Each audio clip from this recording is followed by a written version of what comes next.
Hi everyone and welcome to our joint briefing on internet governance. A warm welcome also to our online participants. For those of you who are acquainted with our briefings, this month you'll notice that we'll do something a little bit different. Instead of going through the trends as we usually do, we're going to go, I'm sorry? Yes, it should be. Okay. So let me go back a little bit. So instead of going through the trends this month, we'll be doing a mid-year review of the predictions that Jovan did in the start of the year. So we're going to look at the developments that took place since the start of the year, and we're going to see whether the predictions that Jovan made in the beginning of the year have kept the same prominence or have decreased or have remained the same. So that is the exercise in the second part of the briefing. For those of you who are joining us for the first time, my name is Stephanie Borch-Saila. I'm the Director for Digital Policy at DiploFoundation.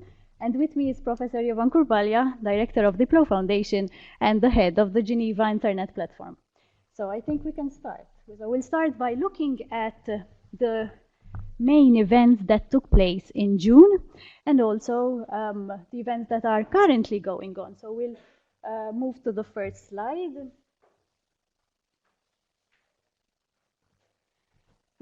A busy month in terms of events, so I'll just highlight a few.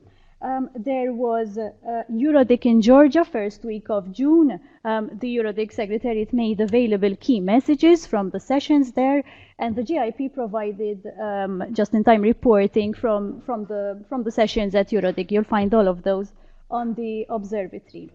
There was also the G7 summit in Canada, important because it links to a development related to AI, which I will mention in a few minutes. There was also and it's still ongoing, the Geneva Internet Law Summer School. It's organized by the University of Geneva every year, and it brings together young lawyers from all around the world to discuss internet issues. And as part of the summer school, last week we had an interesting cybersecurity conference hosted by the University of Geneva on Thursday. We were a part of that, so we will soon have a summary also on the observatory. There was also, and it's still ongoing, it's the Human Rights Council, a few resolutions that will be voted on, but that is ongoing until the end of next week. And in Sofia, there's the Digital Assembly. So the Digital Assembly is the annual event. Sorry? Directive. Okay. So it's the annual event co-organized by the European Commission and the country having the presidency of the Council of the EU. So it is taking place these 2 days in Sofia. And also in parallel, so it's quite a busy end of the month. In parallel, there is ICANN 62. So there's the event taking place in Panama, and maybe among our online audience there are the participants of ICANN 62. I think there is a 7-hour time difference, so they might be joining us during their morning. So that's a brief summary of the main events that took place or are taking place in June. And I think we can now move to the main developments in June. So we'll have the next slide. Actually, next 3 slides, these are the IG barometer. So via the barometer, we look at the prominence of certain issues compared to the previous month. Again, to the previous month. Again, a few developments there, but we've handpicked a few of them which resonated the most for us. So the first is from Canada. So the G7 leaders agreed on a common vision for the future of AI. So they made several commitments. They made actually the vision has 7 points, and I'll just mention a few of them. So the commitments are to promote a human-centric AI, to foster investment in research. Well, that's something that we have been seeing anyway, especially in developing countries in the past few months, and to ensure that AI systems are designed and implemented, keeping privacy and data protection in mind. So this is significant because it puts AI firmly on political agendas, especially being on the being something that the G7 talked about. The second development is also related to AI, and probably you've seen this in the news. So the scientists from IBM, so this is more of a technological development. The scientists from IBM, they launched an AI system that can engage in reasoned arguments. It's called Project Debater. You might have seen it in the news. It's not so much what the machine says, but it's more how it is saying it. So the machine is able to digest massive amounts of text and then debate in a very convincing way with the humans.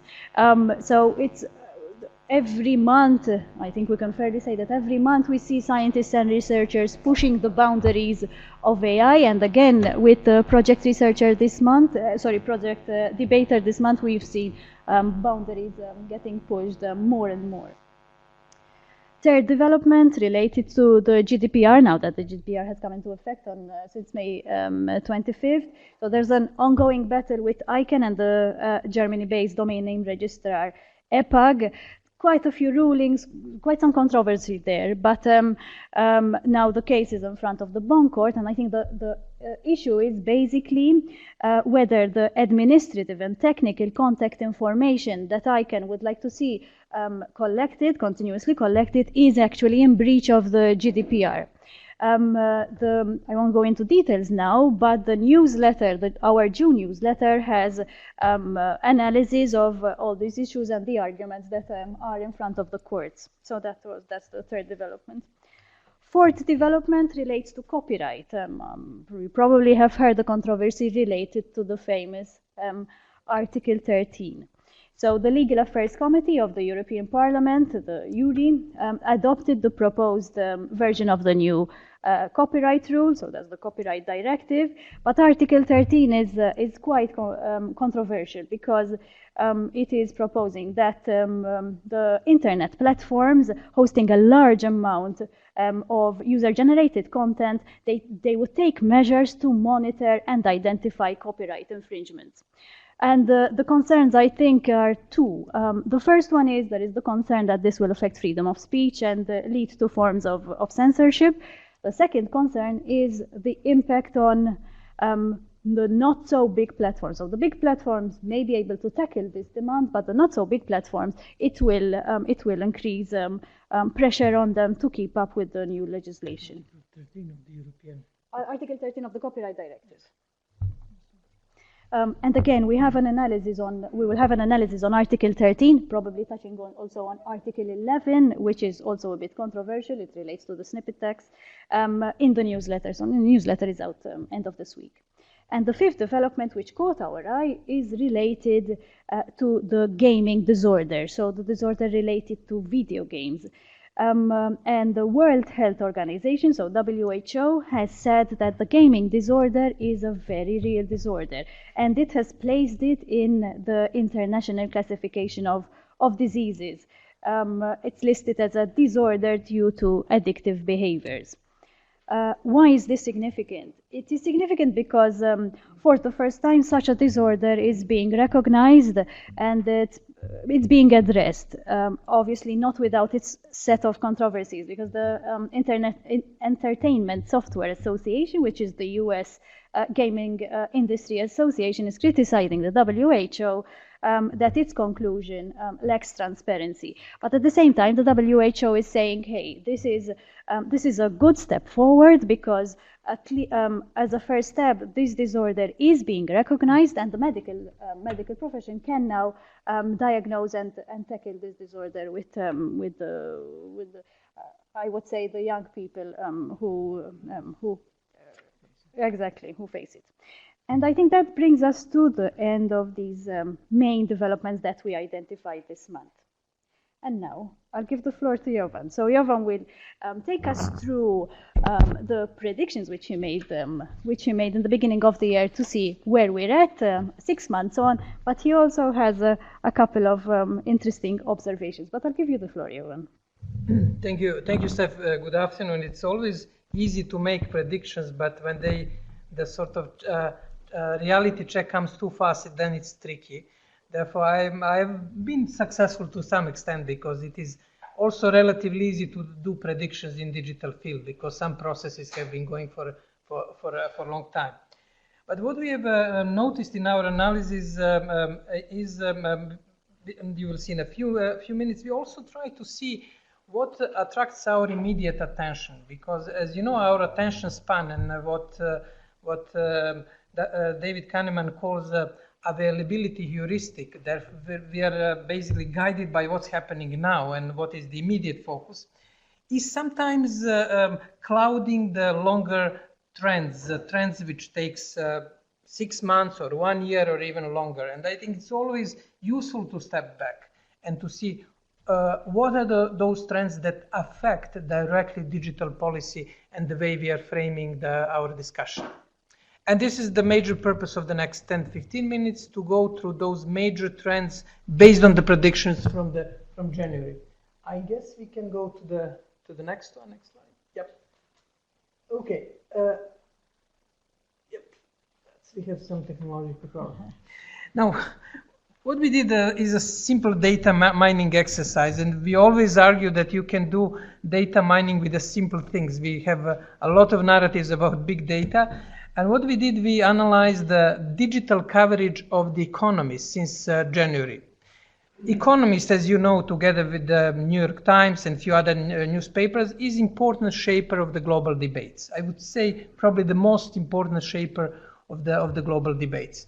What we have been following since January is the frequency of digital issues on the cover page of The Economist. And as you can see, in January and in particular in March there were 3 subsequent issues with the digital on its cover page. And out of the 23 issues since January, you have 7 issues with the digital on its cover page. We are doing now more in-depth analysis about typical issues that were covered related to AI or cyber security, and you will be receiving it in our newsletter. Next. What we also noticed in this coverage is that new prefix arrived on the digital scene or the language of digital policy. Those of you who have been following us for the last few years know that we are following the development of the language, policy language related to digital developments. What's happened since January this year, comparing, for example, to IGF, which was held in December, tech became an important acronym, prefix.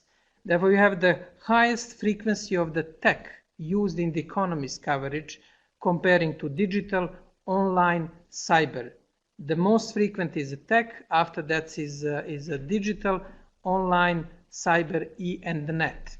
Therefore, you can expect that we'll have a tech diplomacy, we'll have tech mediation, we'll have tech peace, we'll have, you know how it goes with prefixes. Therefore, for those of you who are drafting speeches and statements for your superiors, it's always useful to know what is a trend when it comes to the language. And you will get in our newsletter more detailed analysis of other trends with regard to the framing of the overall debate.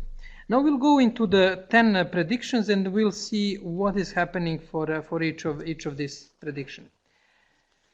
GDPR, as you can recall, was the first prediction in January. We thought that data will mark developments during this year, and it remains the most important development.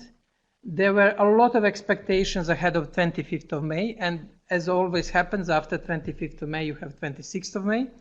And there are no immediate changes and immediate developments, but there are sort of more structural and, let's say, mid-term or longer developments, and we'll focus on them.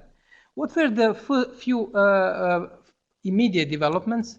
Were the court proceedings initiated by Max Schramm, the Austrian young lawyer who has been basically pushing the privacy agenda in European courts for quite some time. It happened immediately day after of the introduction of the GDPR. There was also a court case in Germany, and Steph indicated it, between ICANN and the local domain name operator. And as you know, ICANN had a bit of difficulties because of GDPR, because ICANN used to publish the name of the people who register domain names. For example, my name is on the registration for Diplomacy DU or Diplomacy EU. According to GDPR, ICANN is not allowed to share this information publicly. Therefore, this German company, German register, said, okay, we are not even going to collect information about that, and they informed the ICANN. ICANN initiated a court case in Germany and say, you're breaching the contract with us. And the company said, yeah, but we are following GDPR. Therefore, there will be quite a few interesting developments. ICANN is trying to set this issue somehow by introducing some sort of accreditation process. Therefore, information about me as a person who registered Diplomacy DU won't be available on the website, but accredited agencies, law enforcement and other players who have legitimate interest will have a right to access the information about domain name registration. This was one development after GDPR. The second one is about Facebook and Google. As you know, Facebook and Mark Zuckerberg announced during this hearing that he will implement GDPR. He likes it, it's great regulation, and then he started introducing qualifier. The latest qualifier that he will implement GDPR in spirit, but not to the latest line of the regulation, and more practically, as we already indicated, immediately on the introduction of GDPR, he moved all of the Facebook users from Irish jurisdiction, non-EU, from Irish to US jurisdiction. Therefore, we'll have to see how it will be happening, and the reason is very simple, and this is the last point on this introduction. GDPR is affecting the internet tech companies' business model, because it is reducing the level of the possibilities to operate data collected in their operations. And obviously Facebook and other companies are trying to find ideal or optimal jurisdiction for their registration. The last point is Privacy Shield. Privacy Shield is arrangement between the United States and the European Union for transferring of data. The few European parliamentarians, based on the Cambridge Analytica issue, initiated requests to basically scrub the privacy shield or to renegotiate Privacy Shield between United States and the European Union. Therefore, GDPR data is high on policy agenda. There were a few immediate developments, but more will come. A lot of business for lawyers, a lot of questions for internet companies, how to adjust their business model to the introduction of GDPR. Many countries worldwide are waiting for developments in the European Union, and they will be deciding to what extent they will adopt GDPR. We're speaking about main economies like Indonesia, Brazil, India. Switzerland is also in the wait-and-see mode. Therefore, it's trying to see how this first wave of GDPR regulation will pass. The second development is cyber security. As you know, cybersecurity geopolitics is in a search for the new governance mechanisms. We predicted that it should be the second in the relevance development, but the first 6 months were relatively quiet when it comes to the cybersecurity related issues. Therefore, it went from the second to the fourth position. And here is justification why it went from the second to the fourth. The threats are increasing. The bad news is that it is not related to the reduced number of threats. Threats are increasing, and there are more and more cybersecurity breaches. There are no major cybersecurity breaches on the level of WannaCry. There are no big initiatives like Digital Geneva Convention. The few processes are moving on. And one of the developments is that WEF launched the Global Center for Cybersecurity. Russia and India call for keeping up the UNGG, government group of experts. Then you have the Commonwealth Cybersecurity Declaration, a lot of regional developments in ASEAN, in Pacific Cybersecurity Operation Network. Therefore, this is the main trend. In OSCE, there are capacity developments as well. Internet companies are also moving faster. They launched the Cybersecurity Tech Accord, and it was the result of more or less what governments ask Microsoft to do before there is a serious discussion on possible Geneva Digital Convention. They asked Microsoft to go back to the tech sector, tech companies, and to see if their ideas are supported by other companies. They came back and they have signatures by Facebook, Airbnb, Telefonica, Cisco, Dell, and other countries. We covered that during the previous briefings. Now, there are interesting developments from the tech sector is coming now. Okay, we did our homework, we are back. In addition to that, there are few civil society organizations, including Civicus, who are coming back with a proposal to have Digital Geneva Convention as a way of protecting civilians and mainly civilians from the cyber attacks. Therefore, we can expect in the second part of the year more dynamics with these two pushes from tech sector and from a civil society.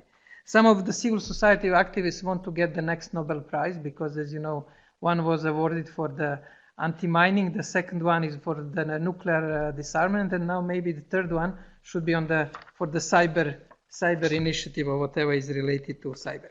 Therefore, this is the sort of summary of developments in cyber security. As I indicated, cyber remains on the agenda, cyber security, but it is not as prominent as it was, especially in the second part of the last year. The third development is digital trade and internet economy. It remains more or less the same. You can recall that WTO didn't manage to make a consensus agreement during the Buenos Aires meeting in December. Therefore, what's happened after that, the countries who signed the joint statement on electronic commerce decided to start plurilateral discussion on digital commerce. Non-papers were submitted to the WTO, and the slow start of discussion is happening. Those are mainly not only OECD, there are 71 member states who basically signed this plurilateral agreement. There is opposition from the developing countries, from the G77 countries, and that dynamics will continue, and we'll see how it will develop. E-commerce became quite prominent in regional negotiations. In NAFTA negotiation, it is gaining momentum. And if you can recall our previous discussions, when there is a blockage on the global level, then e-commerce and digital issues are gaining more momentum on the regional level. And this is one of the developments. One big issue, which was relatively low visible comparing to the last year in the discussion, is question of taxation. But there is one important court decision. It's court of the Supreme Court in the case South Dakota Wayfair, which is important ruling because it overruled the previous decision of the court in the case Quill Heat Camp, which argued that if there is no physical presence of online companies in the specific US state, Texas, New York, New Jersey, those states cannot tax online transaction. Therefore, this ruling is now overruled, and US states will have a possibility to tax online transaction. Given the importance of the US economy and the US industry, it will be one of the major developments. In other developments, France is planning to introduce a tax on e-commerce. This is nothing new. You know that France has been always quite strong and quite determined to have a taxation of e-dynamics. Vietnam is trying to collect taxes from retailers using social networks, and the European Union Commission presented proposal for digital tax reform.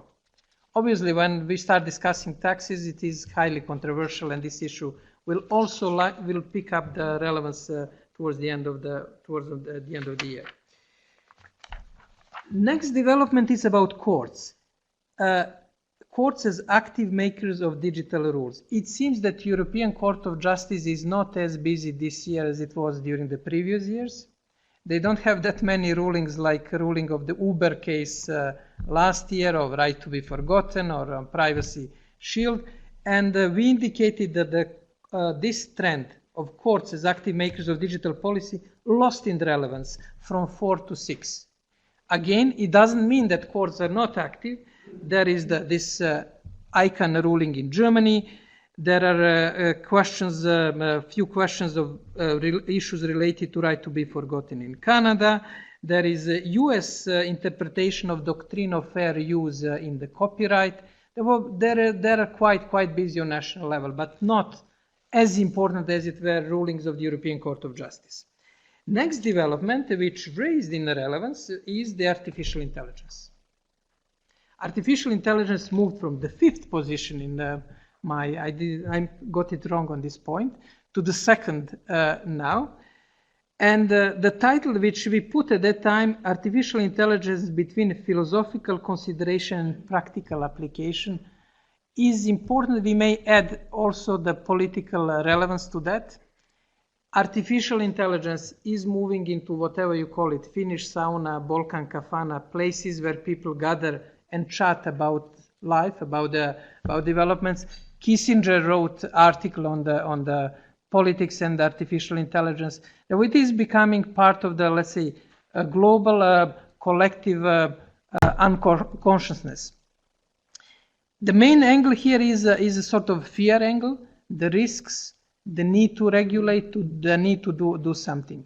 Recently, and we followed the last 2 or 3 weeks, there was a bit of a sort of rebalancing act with a few articles in The Economist focusing on more benefits. Therefore, that will be the major dynamics: risk, fear, and the benefits and the hope as a general digital dynamics.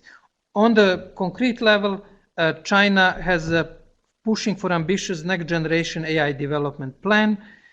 India is setting up the first AI institute. France announced national AI strategy. UK selected committee on AI in the House of Lords.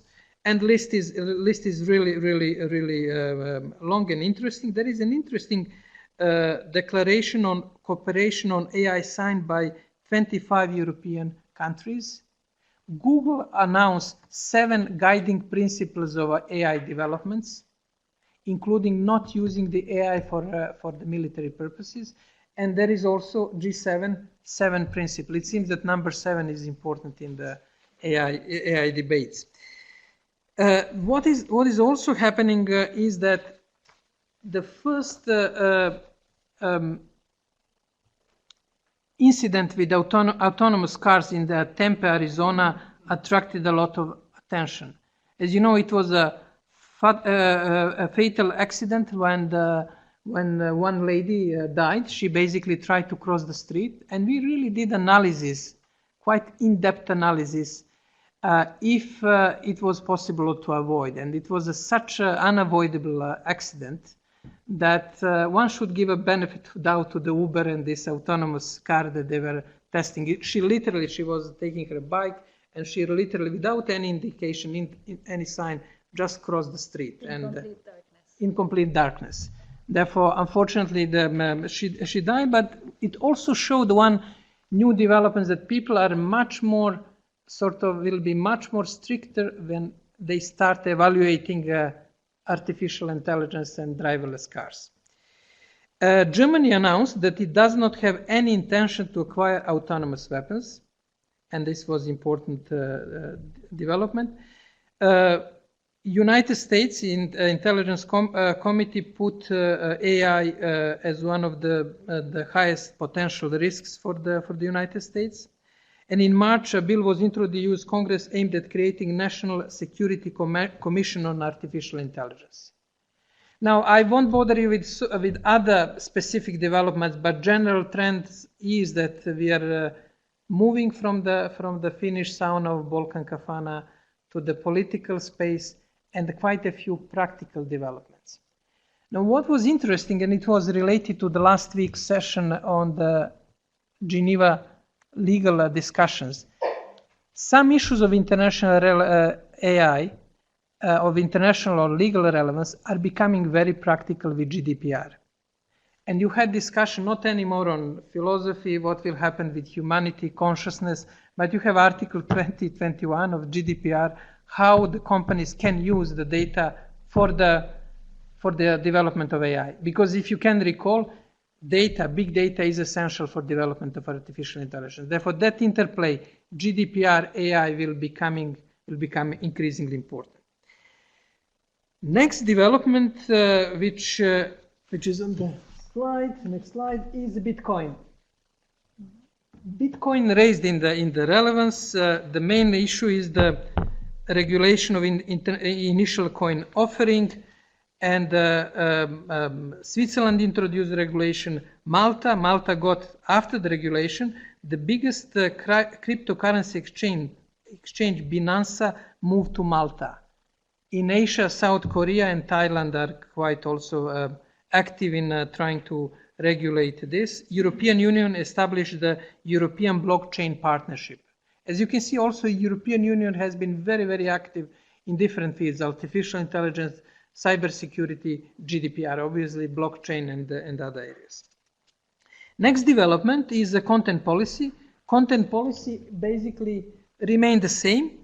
We have a discussion on the fake news. We have the companies trying to introduce some of the tools for the regulating and managing fake news. European Union again established another expert group on fake news and working on a code of practice when it comes to fake news. In the United States, 13 Russians were have indictment on an internet companies, and they were questioned by basing the questioning of the UN Senate on spreading the fake news.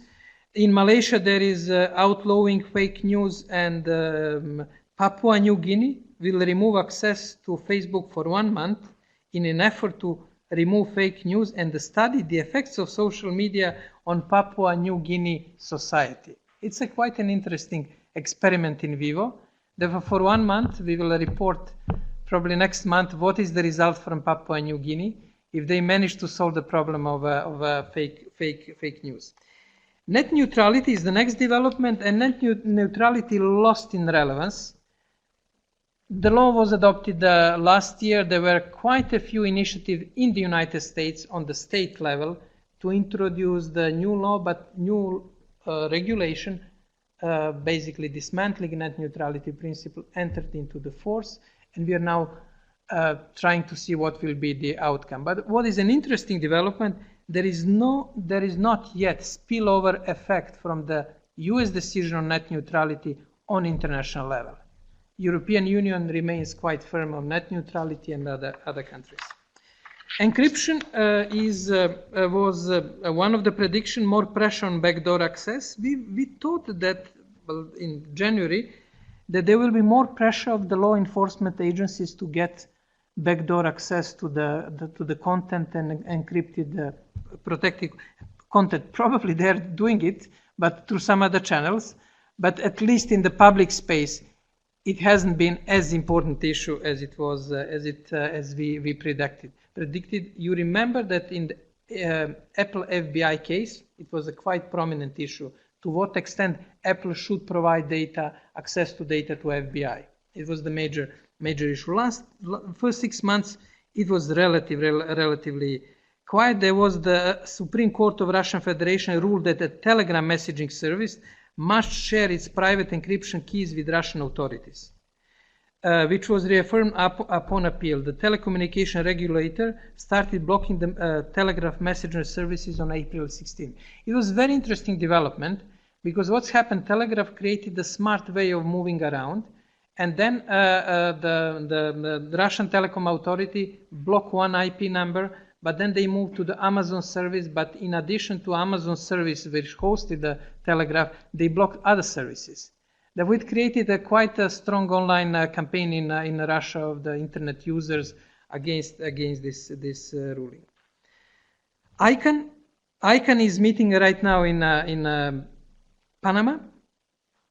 We can expect some Panama papers, or we'll see what will happen from the Panama meeting. And it increased in the ranking from the expected 10 position to the 8th position. And ICANN-related issues are basically main concern to GDPR, but also to the question of ownership of the .amazon domain. As you know, this is the major controversies with the countries between Amazon Basin, who wants to be owners of the .amazon, and the company Amazon, which has the legal entitlement to, because they have a trademark. for Amazon. And then the CEO of ICANN mandated ICANN board mandated the CEO of ICANN to negotiate possible solution. It can be quite explosive issue because it's issue of identity, and if it is not sorted out within the ICANN, one can expect some sort of spillover effect in international organizations, where the Amazon member states, if they're not happy with the solution, may try to raise this issue. And the question of identity, as we are seeing these days with the World Cup, is important, and sooner or later some identity-related issues which are in the core of the ICANN functionality, basically, will come in the forefront. Therefore, ICANN is in a relatively quiet phase, and I'm sure that our colleagues and friends from ICANN are happy that it is this way, but they are dealing with identity, online identity, which is per se extremely political and extremely difficult issues. Therefore, well, I wish them a lot of good luck and to avoid at least controversy, because when it starts, it is then not the technical issue. This is the question of perception, symbolism, and it becomes politicized easily. Those are the major developments. In sum, a relatively decline in the overall visibility of digital issues since the beginning of the year.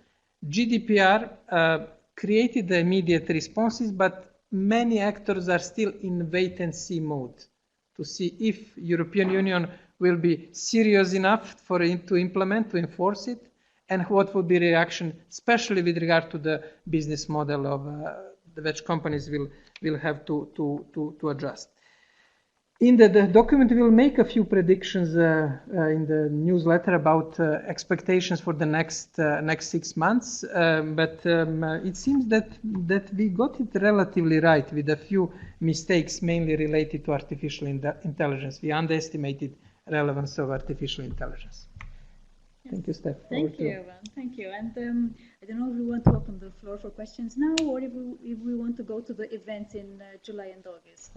We just wrap up and then have the time for questions. All right, perfect. So let's move on to the main events in July and August. So on Jovan's last note, we're looking towards the next two months. It's the summertime for Europe, so it will be a little bit quiet in this part of the world, but still meetings around the world. So I would pick 3 events just to highlight those. So there will be the High-Level Political Forum on Sustainable Development in New York, and we will be there. We will report from a few side discussions.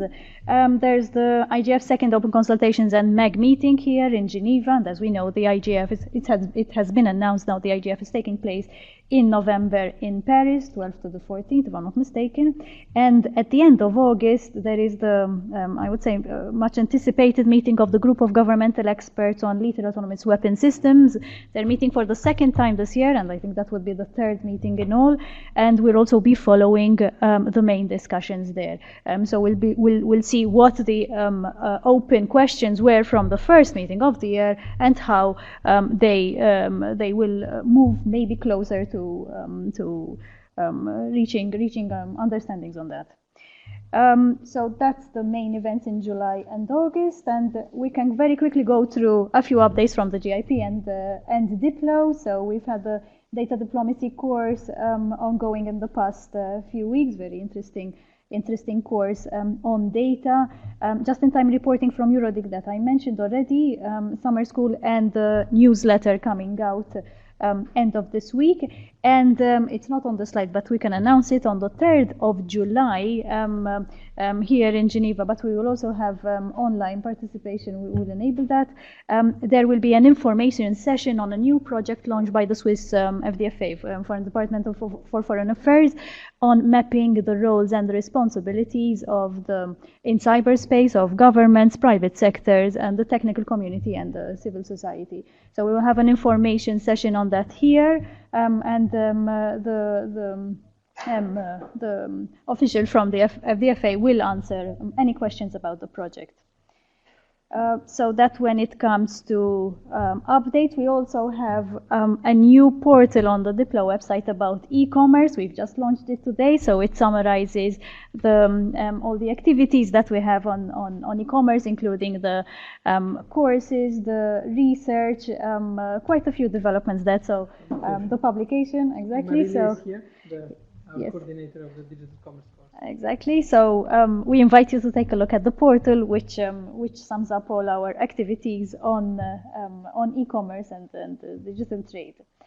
And exactly. So we'll now open the floor for comments and questions. Before then, we'll give the floor to our online colleagues to go through the regional developments. But questions, comments. Now is the time here in situ and in online. Let's start with online this time. Okay. Does it work? It does. Okay. Online we had a very interesting discussion, especially about the EU copyright reform. One colleague raised a suggestion that we should also keep an eye on Article 11, which has to do with news snippets. And it turned out that the reform has raised a very large discussion in Germany, where it has even been called the end of internet freedom. Our online participants from Japan and Switzerland discussed how Japan and Switzerland might be following suit with similar regulation. Although it might be easier to kind of avoid such legislation in Switzerland, where it might have to go through a referendum first. That said, in both countries, both Japan and Switzerland, there are extensive copyright lobbies that influence the debate. Then we have two questions, or well, one comment from Richard Hill, who pointed out that the WHOIS GDPR issue is not just about publication, but also very much about whether the data can be collected in the first place, and this will also be further reflected on in our newsletter. And then we had a question about whether Jovan or anyone else here in the room would like to comment on Kissinger's article on artificial intelligence, as he thought it was fascinating. These were the questions from the online audience. Over to you. Well, let me take this easy question. I like the philosophy is always the easier the direction, and I think the Kissinger provided some philosophical reflections. It is clear that he had a good technical advisor who have advised him about substantive issue. It was well written and indicated what was missing, and I expected more from Kissinger, is that he gave us his experience from studying the 19th century and balance of power as a possible tool to use for the future of the discussions on the artificial intelligence and the other issues. Because whenever you are not clear in what direction technical developments will move, and you cannot predict and you cannot make regulation or even guidelines, the most prudent way is to try to create a structure that can deal with such issues.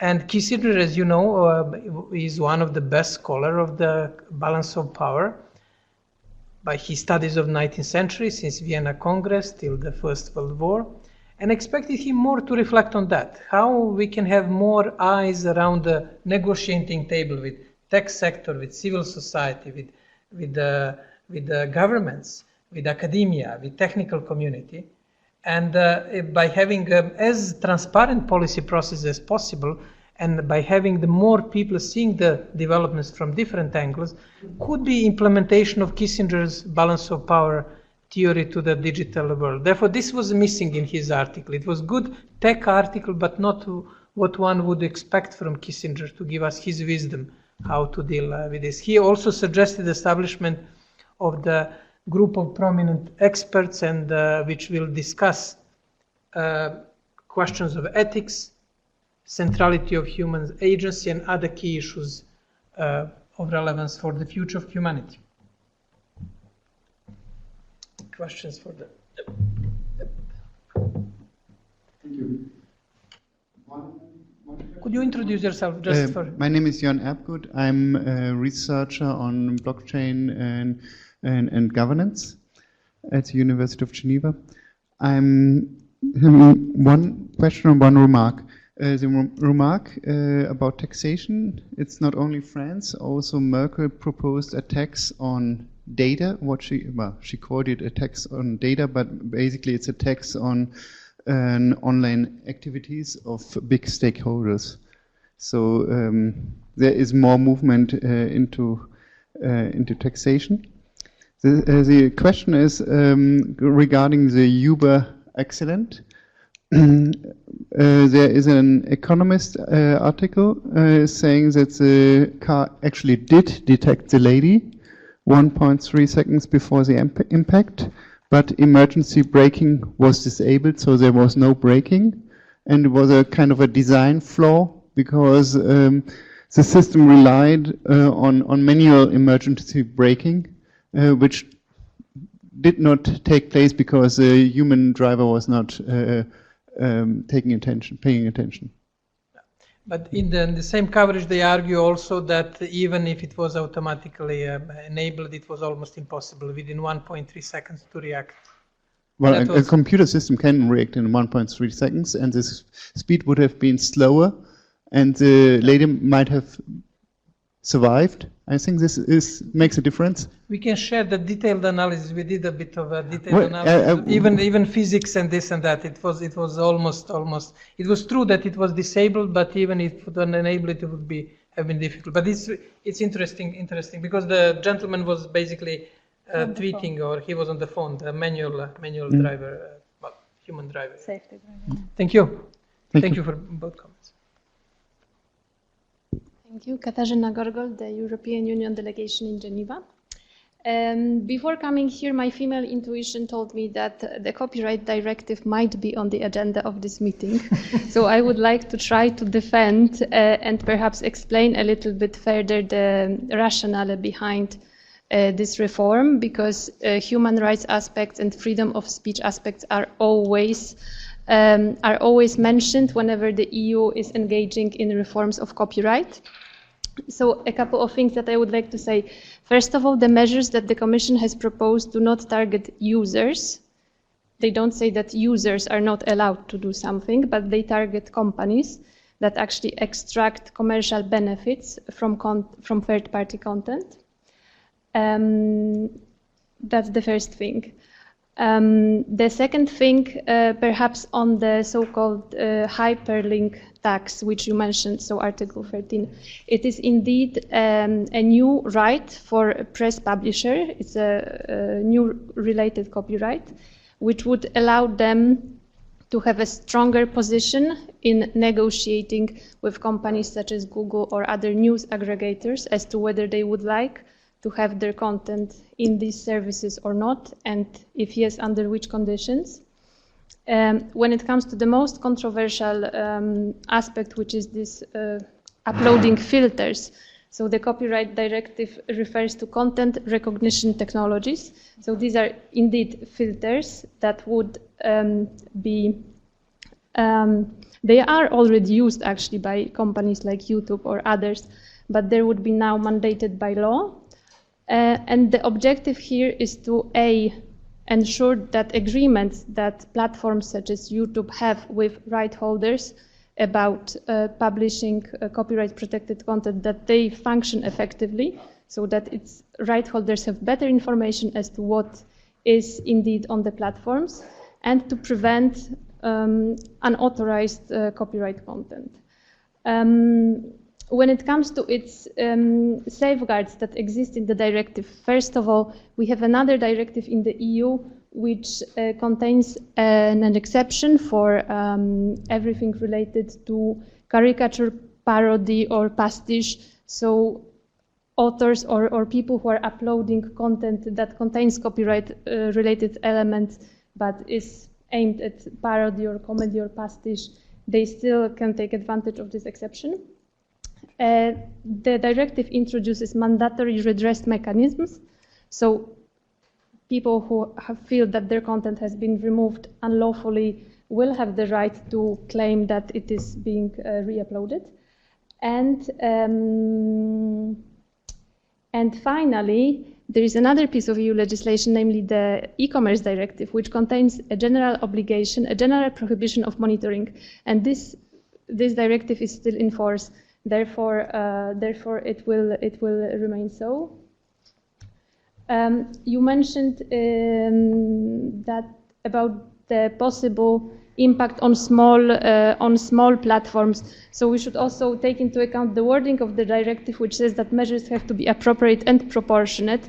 And of course, until a case arises before a court, we don't know. But the legislators have already taken this aspect into account. So I hope that this can reassure perhaps those who are concerned about the effects of the copyright directive on the freedom of expression online. And I would also like to make some comments about other topics that I found very interesting, namely that Mark Zuckerberg has moved EU users to US jurisdiction after GDPR. Not EU. Non-EU. Non-EU? Non-EU, I'm sorry. Non-EU. Okay, so that's, because that I don't see how he could do this under GDPR. From Africa, Latin America. Okay. When it comes to taxation, you also mentioned taxation, so I would just like to perhaps build on what you said, that the Commission proposed a legislation on digital taxation, which also aims basically to more efficiently tax digital companies in Europe. And the concept that has been used there is so-called digital presence. So the legislation basically uses this concept to effectively tax companies who are not physically present in a company, but if they are digitally present, they are subject to taxation, and this digital presence is defined by the number of users. If I'm not mistaken, it's 100,000 users. However, it's only a proposal at this stage, and as you may know, in the EU, everything related to taxation requires unanimity in the Council, and this is one of the topics that unanimity may be difficult on. And I would also like to finish by actually giving good news to Jovan personally. As you mentioned that we are having the Digital Assembly Conference, which is taking place just now in Sofia. So the EU, at this conference, we launched a digital strategy for Western Balkans. So we are going to take measures to improve basically the situation when it comes to digital development of Western Balkan countries, which we hope will be very efficient. Yeah, thank you. Thank you for really good news, and well, there were no questions. There were very valuable comments. One thing which we'll have to check. I haven't read it in details. The new copyright regulation. One difference between EU and US law, copyright law, was that US had always a fair use concepts. Therefore, well, from the photocopying of the books and the articles, and till recently, it wasn't incorporated in EU law. Now, I guess it will be. No, it's not, but we have exceptions. We have a list of exceptions, but these exceptions are not mandatory for the member states. So it depends on the member state which of them want to implement freedom exception or not. Fair use means that if you use the data or text for educational or whatever purposes, that is not the breach of copyright, and it's quite strongly entrenched in the US copyright law. Yeah, so one concern related to that was that instead of having one common law on copyright, there might be differences across the national jurisdictions. On the question of taxation, it's going to be big and a major issue, and we can also expect in these predictions for the next few months, if the trade war in making or whatever, it's the sort of first shots happened in the trade war. If it escalates in the forthcoming months, we can expect that the digital sphere will be somehow impacted, because when you discuss goods, well, the next is services and then online. And let's be blunt, if European Union is under pressure to have taxes on the cars, I'm sure that digital commerce and digital economy, which is mainly coming from the US, will come into discussion. Hopefully we won't go into that direction, but digital issues may become digital commerce more prominent if there is the escalation of this trade war. Please, could you introduce yourself? Hello, I'm Peter from the South Center. I want to thank you for your expose, what happened in the last 6 months. And when listening to your expose, I was thinking, what about China? Because China is a major market, is the largest e-commerce market, is becoming a standard setter in many markets, including AI. So maybe either now or maybe later we can maybe have we can learn more about what is materializing and what is, you know, in the pipeline in China's digital policy, because there is a lot happening. I mean, the cybersecurity law, I think, which is not even implemented or is being implemented. There is cloud services. I mean, there's a whole rift of regulation that's going on there. And that's quite interesting also to learn about. Thank you for this question. We mentioned the Chinese AI strategy, and you mentioned through a few areas cybersecurity. There is a big sort of policy move on the question of including finance and financial services, interplay between digital and financial services. And there is also the question of e-commerce. As you know, China is quite active when it comes to the international initiatives on e-commerce. And the overall positioning of China when it comes also to data, also the cyber currencies. This is another issue where basically China, some of the companies from China moved to Malta and other jurisdictions because of the stricter regulation on the cyber currencies in China. It deserves the sort of a briefing, dedicated briefing to this issue, but we'll summarize these points in our sort of follow-up texts and try to make some sort of summary of the major developments in China. Thank you for raising this issue. Great. Okay. Good afternoon, everyone. My name is Taras Popelnyuk. I'm from the Parliament Mission of Ukraine. Just a quick question. I just want also to thank for this opportunity to be here. Unfortunately, I couldn't be the previous one. I just wondering concerning the Uber case. As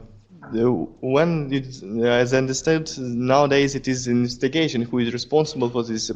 Just from the legal point of view, who will be responsible? The person who sits there, the person who creates this software, or the person who begins the process? Just how could it work? Well, this is one of the key issues of the ethics and responsibility, and I guess this issue will be one of the topics covered by this new Swiss initiative on responsible behavior in cyberspace. What are the responsibilities in this case? Is it the responsibility of driver or company? And this, according to the current law, it is responsibility of a driver who acts in private capacity, then difference, or he acts in official capacity, and ultimately responsibility of company. I don't know the legal details, but there is a generally discussion. Is it the responsibility then of artificial intelligence system which makes decision, or somebody? In this case, it's relatively simple because there was a driver in the car. But down the line, when we have completely automated cars, the question is, would be if it is the responsibility of the manufacturer, software developer, or the owner of the automated car. And this discussion is starting. Germany is doing quite a lot in the discussion on ethics and artificial intelligence. And they have this utilitarian sort of ethics principle, and we have summary of discussion with That's it. That's what I was going to say. Yeah. In fact, on the observatory this week, we'll be publishing our analysis on the aspects related to autonomous vehicles. So we can share the link. We can share the link this week. Most likely, there will be also the link in the newsletter, and the analysis contains all the implications: economic, privacy, security. So all the arguments related to autonomous vehicles in general. But we return to the courts because the court decides. Court will decide ultimately. Now the question is if court is going to decide based on existing rules, or will have some sort of legislation ahead of us. Like that's the key, because European Court of Justice was deciding on the question of right to be forgotten or Uber case based on existing rules. Now the question is if there will be some sort of proactive regulation or not, and that's the major dilemma. If the courts will decide based on existing rules, or will have some regulation which can help courts to make more specific ruling to, let's say, question of AI and responsibility in the case of autonomous weapons. Based on my understanding of policy dynamics, I think it will be the first situation where courts will decide based on existing laws, because creating new regulation takes time and there is no appetite for the new regulation, with justified reasons.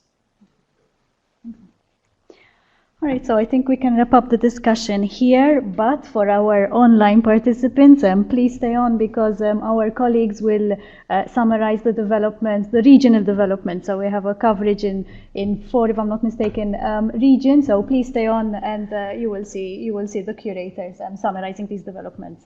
Thank you, Jovan, for being here. Thank you for joining us.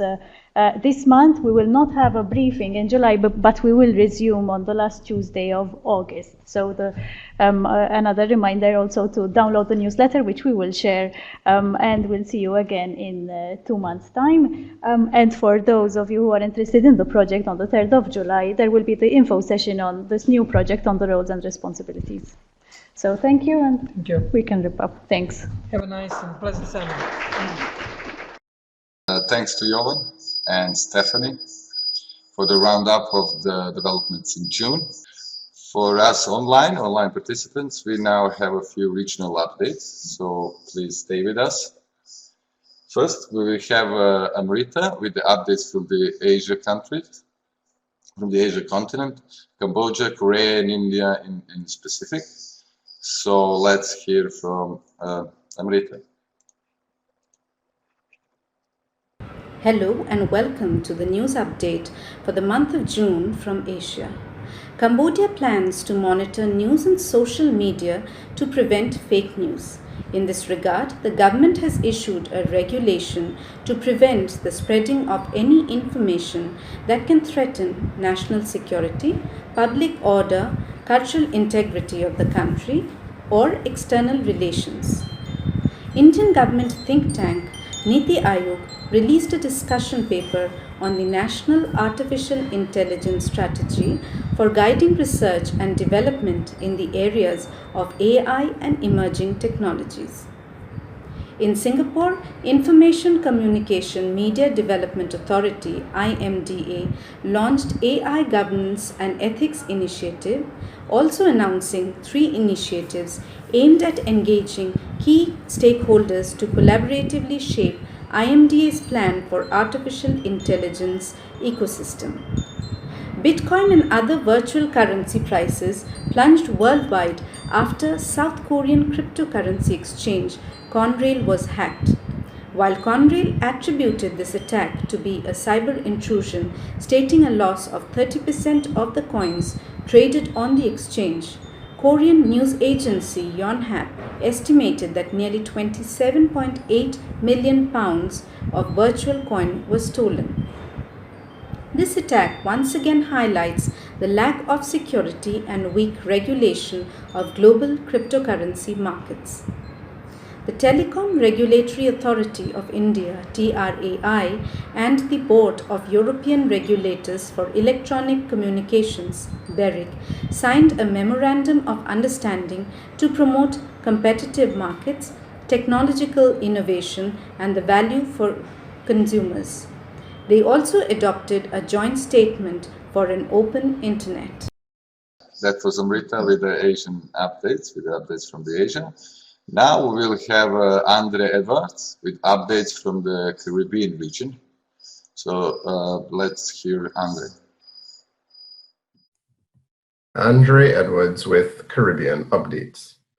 $75,000 defamation award for false claims in Facebook post. A Trinidadian woman who posted a lie on Facebook that a female prison officer had abandoned her children on the roadside must pay $75,000 in compensation for defamation, along with the legal costs of the falsely accused prison officer. The judgment was handed down by Justice Margaret Mohammed in the Hall of Justice, Port of Spain. It is the second such judgment this year related to defamation on social media. The Caribbean Peering and Interconnection Forum, CARPIF, 2018, held in Belize, focused on network resilience and autonomy. Bevel Wooding, co-founder CARPIF, remarked, "Typically, we would consider how to improve connections between network operators or to get more content on local networks. But we had a 2017 hurricane season that has left a scar on the region, and we have the 2018 hurricane season that is upon us." This meeting looked at the role peering plays in improving and increasing network resilience, making the networks that deliver these critical services more robust, more secure, and more reliable. What needs to happen at a local level and at a regional level to confirm that we are taking the correct steps to ensure that the networks can rebound after a natural disaster or can withstand a cyber attack or some other external unexpected shock.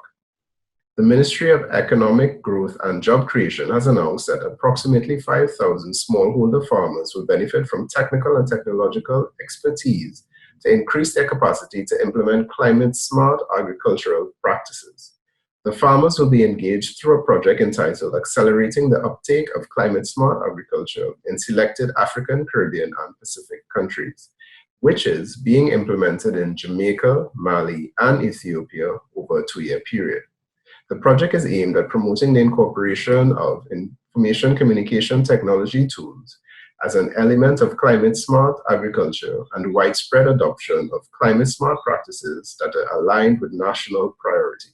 St. Lucia's Department of the Public Service launched the Open Data Portal on June 8, 2018. The Open Data process started some 4 years ago as part of the World Bank Open Data in the Caribbean initiative with funding from the UK Department for International Development. The online data repository, data.gov.lc, is being spearheaded by the Department of the Public Service and ensures that all government-owned data, which does not contain personal information or create a threat to national security, is made freely available in an easily reusable format. Thanks, Andre. That was Andre Edwards with updates from the Caribbean region. Well, fake news and open data were a focus on this update from the Caribbean. Next we will have Claudio Lucena with us with updates from Latin America. Claudio is going to talk about the implementation of GDPR and the new data regulation policies in Brazil. So let's hear Latin America updates. Hello friends from Diplo. It is a pleasure to take you once again through the developments in the Latin American region for the past 2 months. The coming into force of the GDPR has already triggered repercussions in Latin America, a region where it influences other reform initiatives, as it is the case of the Argentinian review of their data protection framework. On May 29, the first data protection bill was finally approved by the lower house in the Brazilian parliament. The bill reflects many of the approaches, tools and mechanisms from the GDPR, although there is still a bit of uncertainty concerning certain issues, for example, the legal nature and the shape of the National Data Protection Authority. The bill still has to go through the Senate on a second reading, but both the government and the opposition have already stated that it is a priority, which makes it very likely that Brazil will have its first data protection law by the end of the year. And in the field of cybersecurity, 2 more countries in the region have presented their national cybersecurity strategies. The governments, the private sector, and the civil society in the Dominican Republic and in Guatemala have worked together for almost 2 years with the support from the Organization of American States through their Inter-American Committee Against Terrorism and the Cybersecurity Program. They have now joined 8 other countries in the region where a national cybersecurity strategy is in place. The expectation is to contribute to a cyberspace that is safer for citizens, businesses, and the public administration in the countries. For Luis Almagro, Secretary General of the Organization of American States, the adoption of the strategies is an important first step, but it is only the beginning of a process that should continue developing protection capabilities for the cyberspace, always taking into account the voices of the relevant stakeholders. Thanks, Claudio. That was Claudio Lucena with an update from Latin America. We see that many nations now in Latin America have adopted national cybersecurity strategies, and the number is rising. The next one and the last one with the updates is an update from Africa. We will have Foncham Dennis from Cameroon, and let's hear what Dennis has prepared for us for the updates from Africa. Greetings from Cameroon. I am Foncham Denis Do, once more giving you Internet Governance update for the month of June. I start in South Africa, where MTN launches Internet of Things services. MTN partners with Cisco Jasper Control Center to provide Internet of Things connectivity platform for enterprises wishing to provide Internet of Things services in South Africa. The Control Center is the main platform that enables customers to launch, manage and sell Internet of Things services. MTN is the first operator in South Africa to own a control center, and the demands are high from industries, especially connected cars, tracking vehicles, security, and logistics. Connected services can now be provided throughout South Africa cheaply and globally. In the Central African sub-region, Congo-Brazzaville is pushing forward the Central African Backbone Project. The 8-year-old Central African Backbone Project, which is aimed at interconnecting countries of the Central African sub-region with optical fiber links, is considered the slowest in Africa. Congo-Brazzaville is pushing forward the project with the announcement on 13th of June by the Minister of Post, Telecommunication and Digital Economy, Mr. Leon Dos Ibombo, of optical fiber link tenders to Central African Republic and Cameroon. 78.2% of the CFA 43,658,000,000 project will be funded by the African Development Bank, and this initiative credits Congo-Brazzaville as an active partner in the Central African Backbone Project. And finally, the Tambo municipality in South Africa was on the 13th of June provided with a smart citizen app which makes e-government a reality by Vodacom. Vodacom's partnership with this municipality has yielded internet connectivity and a call center for app deployment. The Smart Citizen app enables citizens to monitor and report government services, while the municipality uses a platform to identify and react to complaints. The app is available in English and Xhosa, a local language. Thank you very much. Thank you, Danny. Thank you, Focham, for this updates for the Africa region. Thanks to Amrita, also Andre, Claudio, for sharing updates from your regions. This brings us to the end of our June briefings on IG.